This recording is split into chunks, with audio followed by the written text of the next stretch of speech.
Hello guys, मैं गजेंद्र कौशिक अभियान IAS academy के यूट्यूब चैनल पर आप लोगों का स्वागत करता हूं। और आइए वीडियो को फिर आगे बढ़ाते हैं जहां से हम लोगों ने रोका था। यानी कि मैं आज थोड़ा सीक्वेंस में लूँगा, और आज नहीं, अब आगे लगातार सीक्वेंस में ही लूँगा। हम आ गए थे यूनिवर्स से, सीधा आए थे, फिर सोलर सिस्टम बन गया था। सोलर सिस्टम में क्या क्या है? हमारा सन है यानी कि सूरज है, और उसके अपने ग्रह हैं, ग्रह के मतलब प्लैनेट्स, और प्लैनेट्स के भी अपने सैटेलाइट हैं। ये सब के सब एक साथ हैं और सूरज का चक्कर लगा रहे हैं। जो सैटेलाइट होते हैं वो अपने ग्रह का चक्कर लगाते हैं। तो आइए हम सोलर सिस्टम में पहले लेते हैं सूरज को, सन को, जो हमारी एनर्जी का स्रोत है। सारे प्लैनेट्स पर जो भी एनर्जी मिलती है या लाइट आती है वो सन की वजह से आती है, अपनी लाइट किसी की भी नहीं है। आइए देखिए, ये डायग्राम मैंने बनाया है। यह है इंटरनल स्ट्रक्चर ऑफ द सन। तो सन की सरफेस ये है जो मैं फोटोस्फीयर दिखा रहा हूँ, जो हमें रोज दिखाई देती है।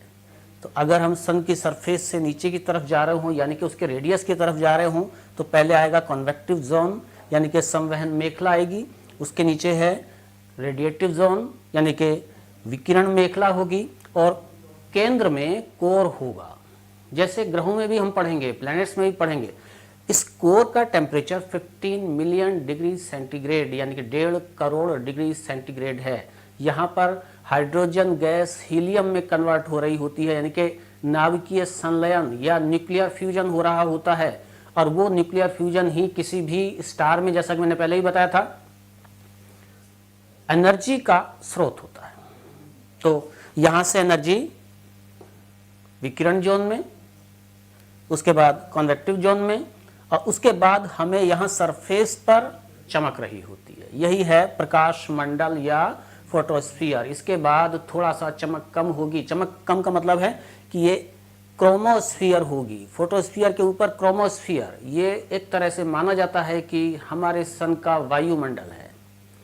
इसके भी बाद यानी कि जो लास्ट में बिल्कुल है वो है कोरोना। कोरोना सदा नहीं दिखती। कब दिखती है? जब टोटल सोलर एक्लिप्स होता है। मैं आगे पढ़ूंगा, बड़ा डिटेल में पढ़ूंगा। टोटल सोलर एक्लिप्स यानी कि पूर्ण सूर्य ग्रहण जब होता है तो हमें कोरोना दिखाई देती है। ऐसे देखेंगे, चंद्रमा सूरज को यानी कि मून सूरज को यहां तक ढक लेता है, क्रोमोस्फीयर तक ढक लेता है, तो ऐसे में कोरोना दिखाई देती है। तो मेरा सवाल ये है, आप लोग भी सोचें इस बात को, रोज क्यों नहीं दिखाई देती? उसका रीजन है कि इसकी चमक कम। या तो मैं एक बहुत ही छोटा सा एग्जांपल ले रहा हूँ। जैसे टॉर्च हो, टॉर्च पर आगे हाथ ऐसे रखेंगे आप तो चारों तरफ लाइट दिखेगी, लेकिन अगर टॉर्च को सीधा देख रहे हैं तो लाइट यहीं दिखेगी, क्योंकि ये तेज है लाइट, बाहर वाली लाइट उतनी तेज नहीं होती।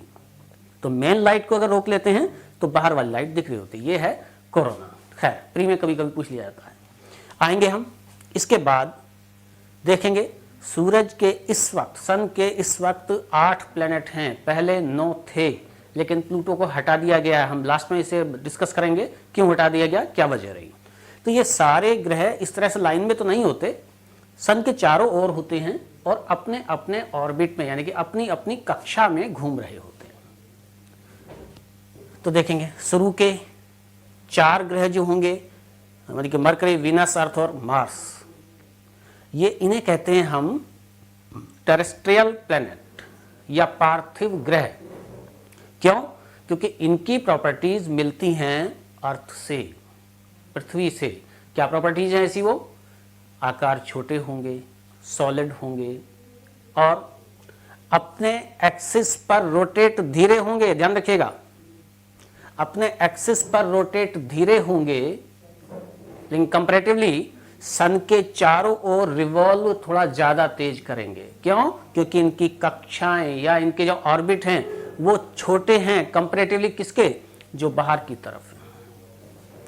जुपिटर के बाद 4 जो बचे हैं इन्हें कहते हैं जोवियन प्लैनेट। जोवियन प्लैनेट का मतलब जिनकी स्ट्रक्चर या प्रॉपर्टीज जुपिटर की तरह मिलती जुलती हैं, तो ये जोवियन प्लैनेट्स कहलाएंगे। देखिए, आकार के लिए कभी कभी आया था कि साइज की सीक्वेंस लगवाए वो, कौन किससे बड़ा कौन किससे छोटा, बड़ा सिंपल तरीके से याद रखेंगे आप लोग। जुपिटर सब लोग जानते हैं सबसे बड़ा है, लगातार इनको सीक्वेंस में लगा दें, दूसरे नंबर पर ये है, तीसरे नंबर पर ये है, चौथे नंबर पर वरुण है या नेपच्यून है। जब इस ग्रुप में आएंगे अपने वाले पार्थिव ग्रहों पर, तो 5वें नंबर पर अपनी पृथ्वी को ही ले लें। और मैं आगे बताऊंगा अभी, पृथ्वी की जुड़वा बहन इसके साथ रहेगी 6ठे नंबर पर। इस सबको पता है कि इस वक्त मरकरी सबसे छोटा है, यानी कि 8वें नंबर पर मरकरी होगा। तो बस एक ही नंबर बचा ना, सॉरी 5 6 हाँ 7वें नंबर पर। अब आप लोगों से प्री में पूछा जाता है, जो क्वेश्चन पूछे जाते हैं वो इनके बारे में, यानी कि जो प्लैनेट्स हैं इनके प्रॉपर्टीज पूछी जाती हैं, कैरेक्टरिस्टिक्स पूछे जाते हैं, बार बार प्री में आते हैं। आइए एक एक को थोड़ा सा डिस्कस करते हैं। मरकरी, आप लोग ध्यान से सुनते जाएंगे, मैं थोड़ा तेज बोलूँगा जिससे कि ज़्यादा हो जाए। मरकरी सबसे छोटा है, ऑर्बिट सबसे छोटा है, तो सन के चारों ओर सबसे जल्दी घूम जाता है। मरकरी का मास कम है, तो क्या होगा, इसकी कोर भी छोटी होगी, और कोर छोटी होगी तो कोर में क्योंकि मैग्नेट बन रही होती है, और मैग्नेट जो बनती है, कोर छोटा है, मैग्नेट भी कम पावरफुल होगी, इसलिए इसका जो ग्रेविटेशनल फोर्स है वो कम होगा। ग्रेविटेशनल फोर्स कम होगा तो ये अपने वायुमंडल को रोक नहीं पाएगा या बहुत ही विरल होगा। अब यहां फर्क पड़ेगा। मरकरी का टेम्परेचर डिफरेंस मैक्सिमम है, क्यों? क्योंकि इसके पास एटमॉस्फेयर नहीं है। तो ये कैसे? सन की तरफ वाले आधे भाग पर दिन होगा, इसके पास एटमॉस्फेयर नहीं है या बहुत ही रेयर है, तो सन की तरफ से आने वाला रेडिएशन यानी कि incoming solar radiation, insolation maximum आएगा। और रात में फिर से कोई रोकने के लिए नहीं है कुछ, यानी कि एटमॉस्फेयर नहीं है, तो रात में ज़्यादा से ज़्यादा एमिट भी हो जाएगा या टेम्परेचर खो देगा या पार्थिव विकिरण अधिकतम हो जाएगा। तो दिन में टेम्परेचर देखिए, यहाँ देख लेते हैं, डे का टेम्परेचर +390 डिग्री सेंटीग्रेड और रात का टेम्परेचर -170 डिग्री सेंटीग्रेड। तो टोटल डिफरेंस नहीं बल्कि इसे रेंज कहते हैं, हो गई 560 डिग्री सेंटीग्रेड। ये ध्यान रखिएगा, माइनस के मैथ्स की तरह नहीं करते हैं कि माइनस लगाए, बल्कि एक रेंज देख रहे होते हैं मिनिमम से मैक्सिमम की तरफ। इसके पास कोई सैटेलाइट नहीं है, शुरू के दोनों के पास कोई सैटेलाइट नहीं है। ऐसे सीधा सीधा याद रखा करें, क्योंकि बहुत सारी चीज़ें ऐसी होती हैं, अब कितना याद रखेंगे। तो जो शुरू के दो हैं यानी कि बुध और शुक्र, इन दोनों के पास सैटेलाइट नहीं है। आगे आ जाते हैं वीनस पर। वीनस बहुत ज़्यादा पूछा जाता है। वीनस हमारी अर्थ का नियरेस्ट प्लैनेट है। वीनस का मास हमारी अर्थ से थोड़ा ही कम है, इसीलिए सिस्टर प्लैनेट कहते हैं इसे, अर्थ की जुड़वा बहन कहते हैं। मार्स पर एक और बड़ी प्रॉपर्टी है कि इसके पास कार्बन डाइऑक्साइड बहुत ज़्यादा है, यानी कि इसके एटमॉस्फेयर में कार्बन डाइऑक्साइड की मात्रा बहुत ज़्यादा है। और कितनी है? 90 से 95%। कार्बन डाइऑक्साइड ज़्यादा होने से क्या फ़र्क पड़ेगा? ग्रीन हाउस इफेक्ट डेवलप होगा। हरित ग्रह प्रभाव, देखिए आज ये टर्म मैं थोड़ा सा और डिटेल में बताना चाहता हूँ। इसे क्यों हरित ग्रह प्रभाव ही नाम दिया गया? टेम्परेचर बढ़ रहा है तो इसे हरित ग्रह क्यों? यूरोपियन कंट्रीज जहाँ टेम्परेचर बहुत कम रहता है वहाँ की वजह से हुआ। क्यों? क्योंकि कार्बन डाइऑक्साइड, वाटर वेपर्स और ग्लास में ये प्रॉपर्टी होती है कि सन की तरफ से आने वाला रेडिएशन यानी कि शॉर्ट वेव रेडिएशन आने देते हैं। ये तीनों, ग्लास भी, वाटर वेपर्स भी और कार्बन डाइऑक्साइड भी, सन की तरफ से आने वाला शॉर्ट वेव रेडिएशन आने देते हैं। लेकिन पार्थिव विकिरण जो होता है किसी भी ग्रह का हो, वो होता है लॉन्ग वेव रेडिएशन। उस रेडिएशन को ये ट्रैप कर रहे होते हैं, रोक रहे होते हैं। तो इससे क्या होता है? टेम्परेचर बढ़ेगा। तो अब हरित ग्रह प्रभाव कैसे? उन लोगों ने क्या समझा यूरोप में कि हम भी अगर सब्जी भाजी ऐसी कुछ उगाएं तो कैसे उगा सकते हैं?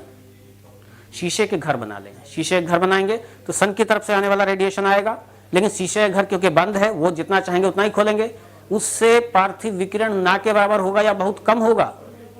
ऐसे में हीट ट्रैप होगी, यानी कि शीशे के घर के अंदर टेम्परेचर बढ़ जाएगा। बस ये टेम्परेचर बढ़ा, उन्होंने सब्जियां उगाई। इन सब्जी उगाए हुए घरों को शीशे के हैं, बाहर से देखेंगे तो ग्रीन कलर के दिखाई देंगे। इसलिए इस ताप बढ़ने वाली घटना को ग्रीन हाउस इफेक्ट कहा गया। आते हैं आगे चलें।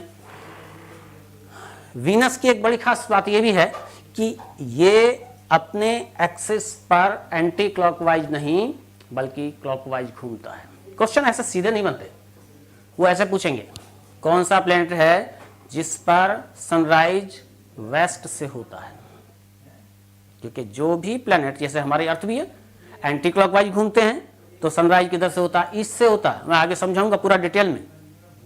लेकिन जो इसके उल्टा घूमेंगे उन पर सनराइज वेस्ट से होगा और सनसेट होगा ईस्ट में।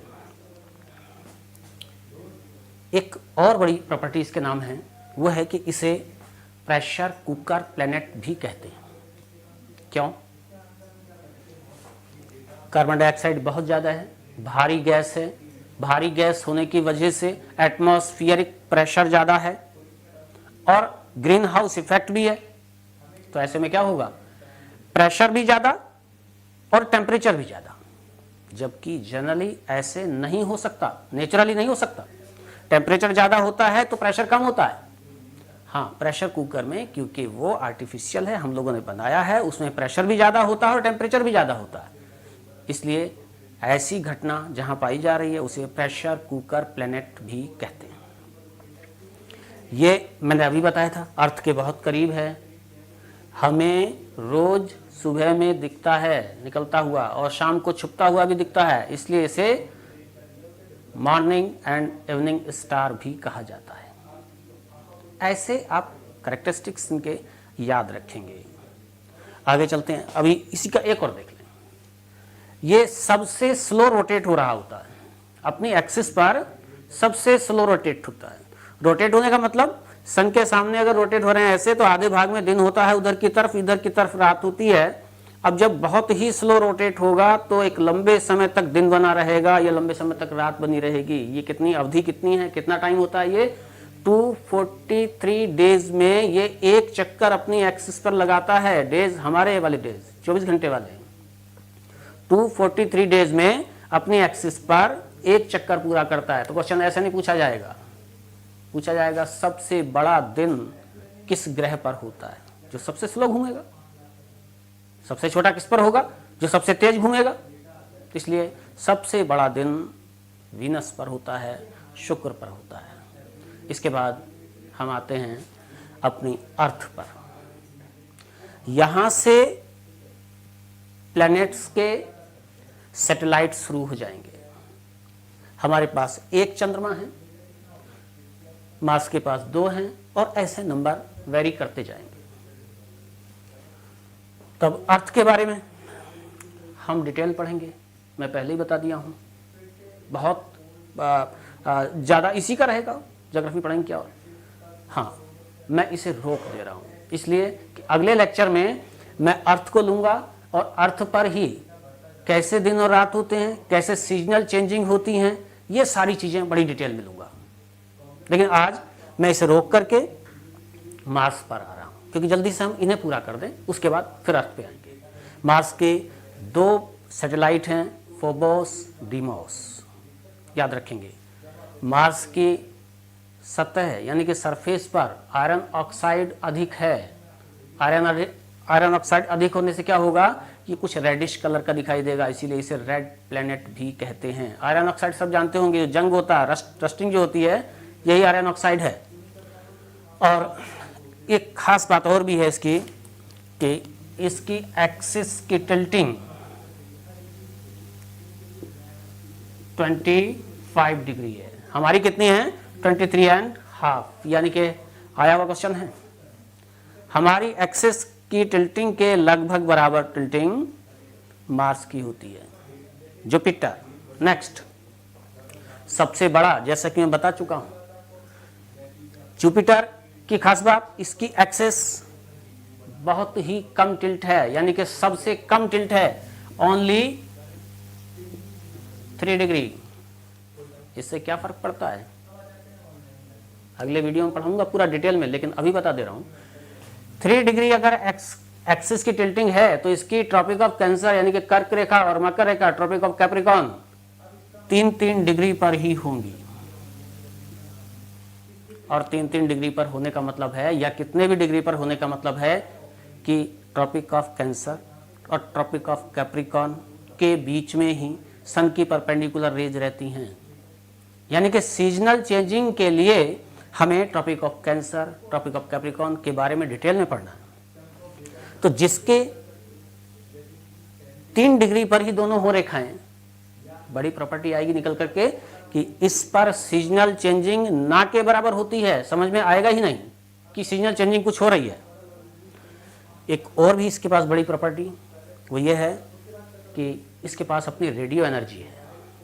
जितनी ये सन से लेता है एनर्जी, उससे 2.5 गुना एमिट करता है। तो रेडियो एनर्जी होने की वजह से या इसके अंदर से एनर्जी निकलती है, एक्सेप्शन है ये, इसलिए इसे स्टार लाइक प्लैनेट भी कहते हैं।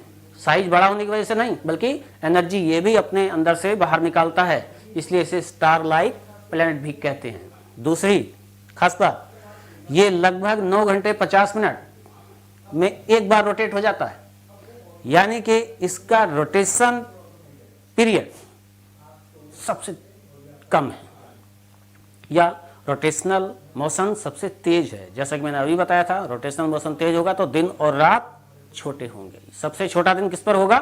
जुपिटर पर। और इसी तरह से अब सैटर्न, अच्छा हाँ, इसका सबसे बड़ा प्लैनेट जो है गैनीमीड है, जो पूरे सोलर सिस्टम का सबसे बड़ा प्लैनेट है, याद रखेंगे। आगे आते हैं सैटर्न पर। सैटर्न दूसरा सबसे बड़ा गैसियस है। इसकी सबसे बड़ी विशेषता कि इस पर गैसियस रिंग्स पाई जाती हैं जो बहुत ज़्यादा ब्राइट हैं, उनकी संख्या 7 है। और इसका सबसे बड़ा प्लैनेट टाइटन या टिटान है। हाँ, क्योंकि गैसों का गोला है, ग्लोब ऑफ गैसेज है, इसमें गैसें बहुत ज़्यादा हैं, तो इसे ग्लोब ऑफ गैसेज भी कहते हैं, इसे गैलेक्सी लाइक प्लैनेट भी कहते हैं। और एक और बड़ी बात, ये भी पूछा हुआ क्वेश्चन है कि कौन से प्लैनेट की रॉक पानी पर तैर जाएगी, यानी कि सीधी बात है कि इसकी डेंसिटी पानी से भी कम है। यहां तक के सैटर्न तक के प्लैनेट्स को हम नेकेड आई से देख सकते हैं, यानी कि टेलीस्कोप ना भी हो, बस पता हो सही से, टाइम का पता हो, तो यहां तक के सैटेलाइट्स देखे जा सकते हैं। आगे यूरेनस, यहाँ के लिए सैटेलाइट की ज़रूरत पड़ती है। यूरेनस पर मीथेन ज़्यादा है। मीथेन ज़्यादा होने से क्या होगा कि ये ग्रीन कलर का दिखाई देता है। यूरेनस के एक्सिस की टिल्टिंग सबसे ज़्यादा है, अक्षीय झुकाव सबसे ज़्यादा है, लगभग 82 डिग्री है, ये सर्वाधिक है। और प्लैनेट इसके सैटेलाइट्स में किसी के भी नंबर इसलिए नहीं बता रहा हूँ क्योंकि बदलते रहते हैं। जैसे 18 के आसपास थे, अब हो सकता है बढ़ गए हों, बढ़ जाते हैं। लास्ट है नेपच्यून। नेपच्यून भी लगभग हल्का हरा दिखता है क्योंकि मीथेन की अधिकता इस पर भी है, और आज ये सबसे बाहर का प्लैनेट है। लगभग 165 साल में सन की एक चक्कर पूरा करता है। हाँ, प्लूटो बाहर क्यों किया गया, बस थोड़ा सा प्लूटो को बाहर करने का कारण जो सबसे बड़ा रहा है वो है इसका अपना सेपरेट ऑर्बिट ना होना। यानी कुछ शर्तें होती हैं ग्रह होने के लिए, सूरज का चक्कर लगाता हो, लगभग स्फेरिकल शेप का हो, दोनों पूरी हैं, उसका एक निश्चित द्रव्यमान हो, लगभग है, और अपना सेपरेट ऑर्बिट हो। सेपरेट ऑर्बिट प्लूटो के पास नहीं है, ये नेपच्यून के ऑर्बिट में आ जाता है। बस ये सबसे बड़ा आधार रहा इसे ग्रह के दर्जे से बाहर निकालने का। लेकिन कोई बात नहीं, प्लूटो को कोई फर्क नहीं पड़ रहा, ठीक है। आज नहीं है। तो दोस्तों नेक्स्ट वीडियो में उसे ज़रूर रहें, मैं अर्थ को लूँगा, पूरा डिटेल में लूँगा, इतने बीच में आप लोग इसे पढ़ते रहें और जल्दी ले रहा हूँ मैं अर्थ को। ओके।